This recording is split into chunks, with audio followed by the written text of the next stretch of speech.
மாலை மதிய வணக்கங்கள். இந்த கல்லூரிக்கே இன்று பெருமை சேர்த்துள்ள திரு ராஜா அவர்களுக்கும் திருமதி பாரதி பாஸ்கர் அவர்களுக்கும் இக்கல்லூரியின் சார்பில் எங்களுடைய நன்றிகளை தெரிவித்துக் கொள்கிறோம். 2012ஆம் ஆண்டு அரசினர் பொறியியல் கல்லூரி திருநெல்வேலி பொன்னெழுத்துக்களால் பொறிக்க வேண்டிய நாள் இன்று. இத்தனை சிறப்பான ஒரு விருந்தினரை அழைத்து வந்த தலைவர் ராஜகுமார் அவர்களுக்கு என்னுடைய வாழ்த்துக்களை தெரிவித்துக் கொள்கிறேன். மிகுந்த உழைப்பு இல்லாமல் இவர்களை போன்றவர்களை அழைத்து வருவது மிகவும் கடினம். நமக்கு தெரிந்த ஒரு முகம்தான் இவர்களை சன் டிவியில் பார்த்திருக்கிறோம், பட்டிமன்றம், வேறு பல நிகழ்ச்சிகளில்.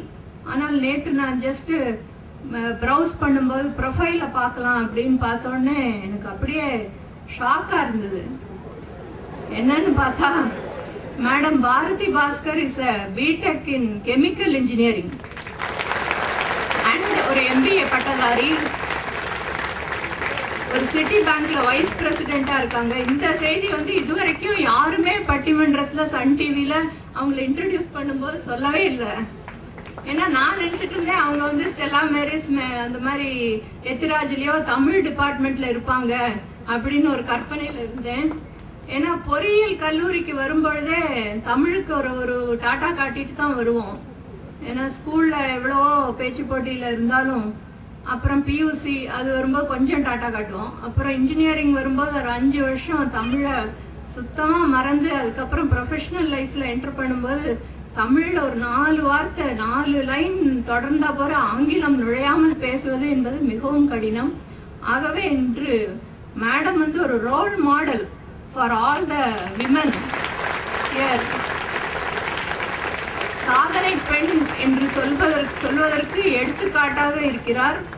நிறைய கற்றுக்கொள்ள வேண்டும். ஒரு பொறியாளர்களாக இருந்தாலும் தமிழை மறக்காமல் தமிழ் மேல் உள்ள ஆர்வத்தை தொடர்ந்து மேற்கொள்ளலாம் என்பதற்கு எடுத்துக்காட்டாக இருக்கிறார்.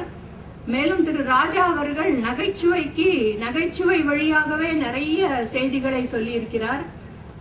பொதுவாக நம்ம பேரண்ட்ஸ் சொன்னாலும் மற்றவங்க கேட்க மாட்டாங்க, இல்ல டீச்சர் சொன்னாலும் ஐயோ அறுக்கிறாங்க அப்படிம்பாங்க. ஆனா நகைச்சுவையோடு ஒரு விஷயத்தை சொல்லும் போது அது மனதில் எளிதாக பதியும். சமுதாய முன்னேற்றத்திற்கு மிகவும் தேவை. உங்களை போன்றவர்கள் எங்கள் கல்லூரிக்கு மீண்டும் வருகை தந்ததற்கு மிகவும் பெருமை அடைகிறோம். அரசினர் பொறியியல் கல்லூரியில இவ்வளவு பெரிய ஏற்பாடு செய்ய முடியும்னு, இது ஏறக்குறைய ஒரு சமூக மாநாடு அல்லது ஒரு சமய மாநாடு அல்லது அரசியல் மாநாடு. இதுலதான் இந்த மாதிரி ஃபேன்லாம் போட்டு ஒரு இடத்துல ஏற்கனவே இந்த கல்லூரிக்கு நான் வந்திருக்கிறேன். அப்போ ஒரு ஃபர்ஸ்ட் ஃப்ளோர்ல ஒரு ஹால் மாதிரி இருந்தது. அங்கதான் நாங்க பேசினோம். பேச விட்டீங்க, நீங்க பேசுங்கன்னு சொன்னா அது ஜாஸ்தி. நீங்க அனுமதிச்சீங்க, நான் என்னமோ செஞ்சு அப்போ ஒரு பட்டிமன்றம் தான் இருந்தது நினைக்கிறேன். காலையில நடந்தது அது. அதுதான் எனக்கு நினைவு இருந்தது. அதிலிருந்து பார்த்தால் இது இமாலய வளர்ச்சி. முன்னாடி இருக்கிற பேக் டிராப் எல்லாம் பாருங்க. அதேங்கப்பா ஒரு பச்சை கலரை போட்டு கவர்மெண்ட் உறுதிப்படுத்திக்க. அது தெரிஞ்சவனோ அவங்களும் ஏறக்குறைய பச்சை மாதிரி ஒரு கலர்ல நான் தான் மாறிட்டேன்னு நினைக்கிறேன். இந்த கல்லூரியினுடைய முதல்வர் திருமதி முனைவர் லட்சுமி பிரபா அவர்கள் இவ்வளவு எளிமையாகவும் இனிமையாகவும் எங்களை வரவேற்றது எனக்கு பெரிய ஆச்சரியம். நம்ம ஊர்லங்க அரசு பணிகள்ல இருக்கிற பலர்கிட்ட அது இருக்காது. உண்மையை சொல்லணும். ஆனா அவங்க வரவேற்ற விதமும் அவர்கள் முகத்தில் தெரிந்த ஒரு வகையான சந்தோஷமும் இன்முகம் காட்டி ஒருவரை வரவேற்பது என்ன என்பதை எப்படி என்பதை அவர்கள் அழகாக காட்டியிருக்கிறார்கள். அது மட்டும் அவங்க பேசின சில நிமிடங்களில ஒரு விஷயத்தை பேசணும் அப்படின்னா அதுக்காக போய் முயற்சி பண்ணி நெட்ல தேடி இருக்காங்க. ப்ரொஃபைல பல ஆட்கள் எங்களை எல்லாம் வரவேற்பாங்க. எப்படி வரவேற்பாங்கன்னா, வரவேற்புரை இவர் வழங்குவார் அப்படின்னு நாங்க உட்காந்துருப்போம். அப்படி பெருசா கிட்டாப்பா அவர் சார் வந்திருக்கிற சிறப்பு விருந்தினர் அப்படின்ட்டு சைட்ல தெரியும். அவர் பேர் என்ன அப்படின்னு கேட்பாரு. யாரையா வரவேற்பு?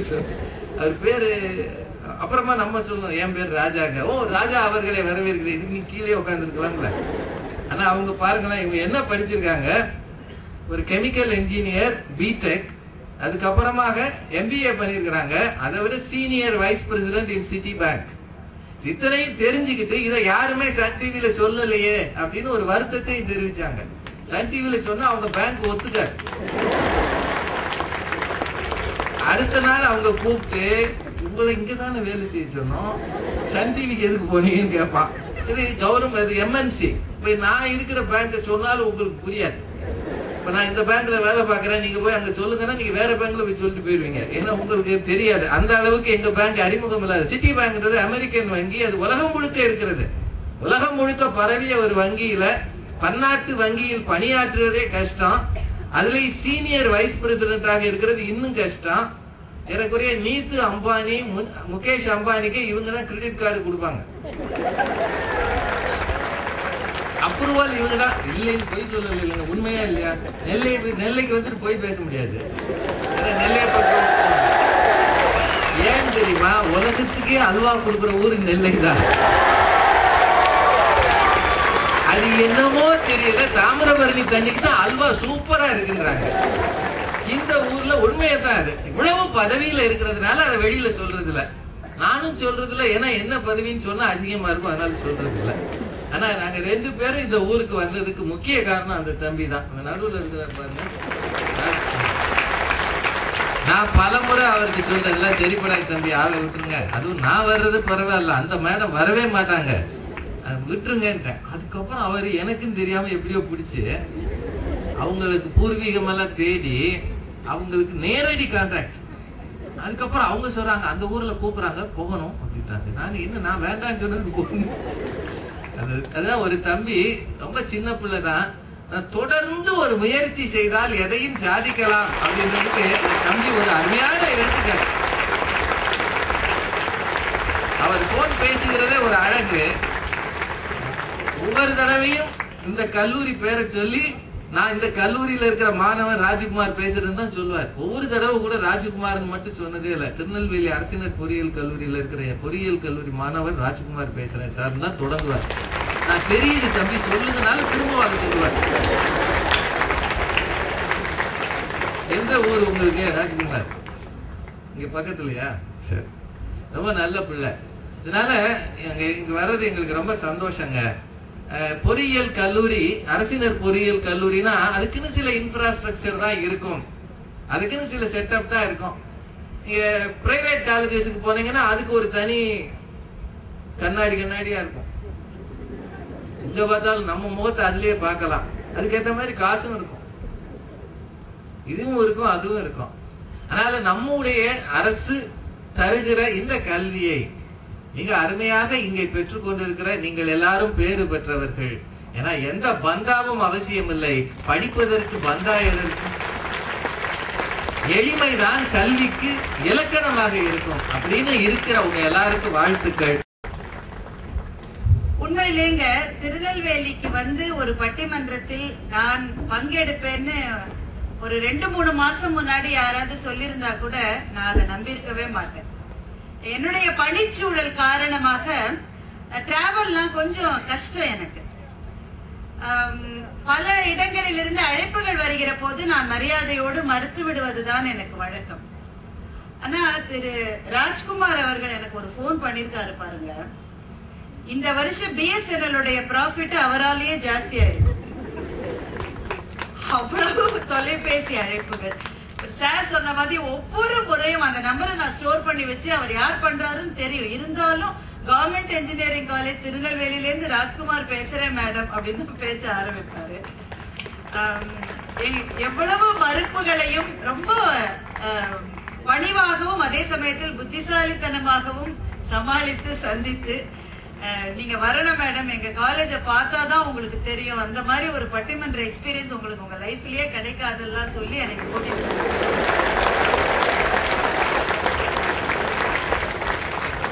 ரொம்ப நல்ல தம்பி. அவரோட அப்ரோச் எனக்கு ரொம்ப பிடிச்சது. நான் அதை சொல்லணும்னு நினைக்கிறேன்.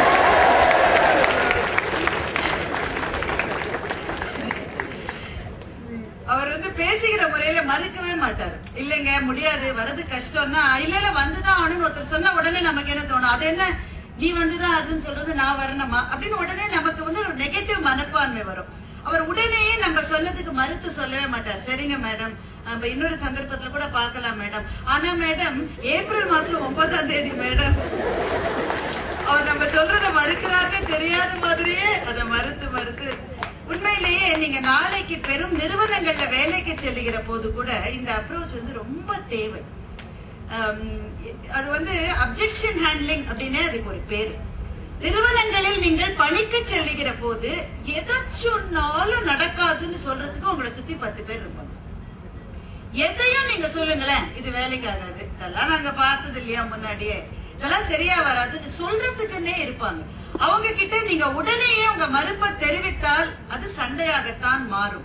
அவங்களையும் கூட எப்படி நீங்க ஹேண்டில் பண்ணணும் அப்படின்றதுக்கு ஒரு உதாரணம்னா ராஜ்குமாரோடைய அப்ரோச் தான். உண்மையிலேயே இந்த மண் எனக்கு சொந்தமான மண். எங்க அப்பாவுடைய ஊர் திருநெல்வேலி தான். நான் திருநெல்வேலிக்காரர்.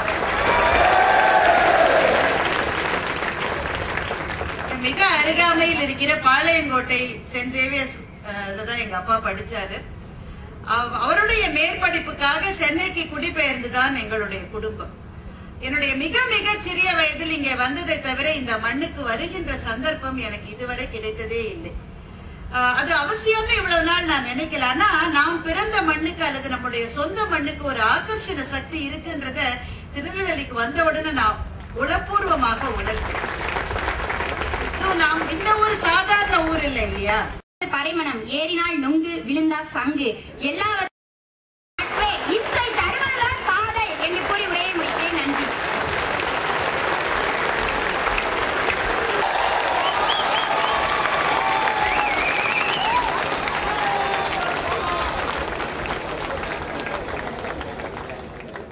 எங்க இருந்தமா கிளம்பி வரீங்க நீங்க?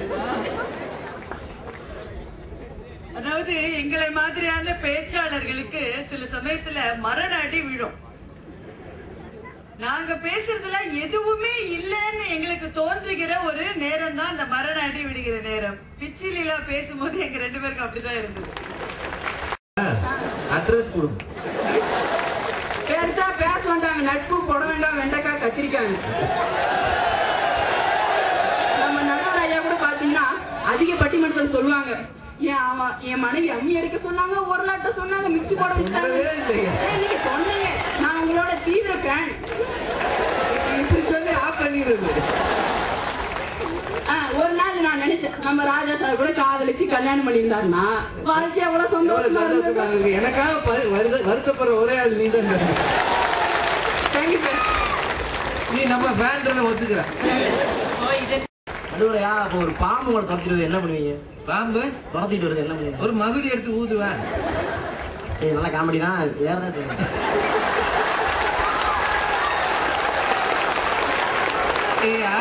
எனக்கு இதுவரைக்கு தெரியாத விஷயத்தை கேட்டா நான் எதையா பண்ணுவேன்? உண்மை என்ன பயந்து ஓடுவீங்க, அதை சொன்னா நான் மாடி இருக்க போறேன். எதுக்கு நீங்க எனக்கு கிளப்புறீங்க? இல்ல அப்படியெல்லாம் நான் ஓட மாட்டேன். பாம்பை எதிர்த்து போராடுவேன். இதெல்லாம் சொன்னா ஒத்துக்குவீங்களா? உங்களுக்கே தெரியுது பாம்பை கண்டா ஓடுவேன். அப்புறம் என்ன கழுதைக்கு கேள்வி? அதாவது இவ்வளவு பேர் முன்னாடி நான் பாம்பை கண்டு ஓடுவேன்னு சொல்லணும், நீங்க சிரிக்கணும். நல்ல ஃப்ரெண்ட்ஷிப்பே இது. காதல சுத்தி வருமா? முதல்ல சொன்ன அதிசயம் காதலாம் பூச்சியை பூதமாக்குமா? கேட்கிறவன் கேனப்பையில இருந்தா சுறா படம் ஆஸ்கார் அவார்டு வாங்குமா?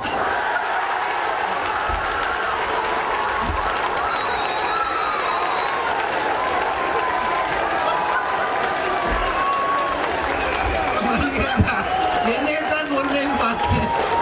பாவ இளைய தளபதி எங்கேயா நீங்களாம் இருக்கீங்க? சரி, நான் முடிக்க வேண்டிய நேரம் வந்துருச்சு. கடைசியா அப்பதே வந்துருச்சு.